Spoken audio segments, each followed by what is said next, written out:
গগনে গরজে মেঘ ঘন বরষা, কুলে একা বসে আছি নাহি ভরসা, রাশি রাশি ভাড়া ভাড়া ধান কাটা হলো সারা, ভরা নদী খরধারা খর পরশা, কি জানি বলে গেছি।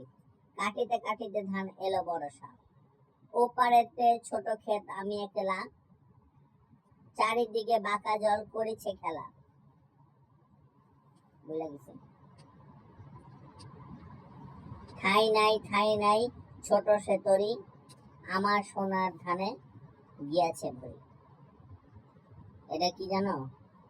এটা হচ্ছে ইন্টারমিডিয়েটে একটা আছে, কবিতা আছে রবীন্দ্রনাথ ঠাকুরের, নাম জানি কি ভুলে গেছে,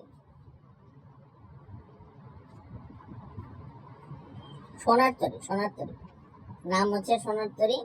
এটা ইন্টারমিডিয়েটে যখন তুমি উঠবা, যখন বাংলা ফার্স্ট পেপার পড়বা, তোমাদের সময় থাকবো নাকি জানি না, কিন্তু বাংলা ফার্স্ট পেপারে এই ইয়াটা থাকে সবসময়, বুঝছো? এই কবিতাটা থাকে রবীন্দ্রনাথ ঠাকুর, আমরাও পড়ছি, আমাদের আগেও পড়ছে, এমনও মনে হয় আছে ওইটা খুব সম্ভবত, বুঝছো? গগনে গরজে মেঘ ঘন বর্ষা, কুলে একা বসে আছি নাহি ভরসা। হ্যাঁ, এটা তোমার সারমর্ম থেকে শুরু করে ভাবার্থ টাবার্থ সবকিছু মুখস্থ করাবো একটু পরে, ঠিক আছে? এটা বুঝার জন্য তুমি প্রস্তুতি গ্রহণ করো। এটা তোমার আজকে শিখাই দেবো যেন ইন্টারমিডিয়েটে উঠলে তোমার কোনো সমস্যা না হয় এই জিনিসটা পড়তে।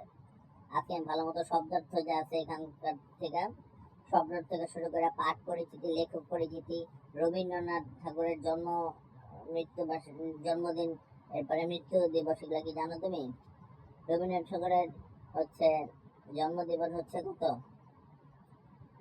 18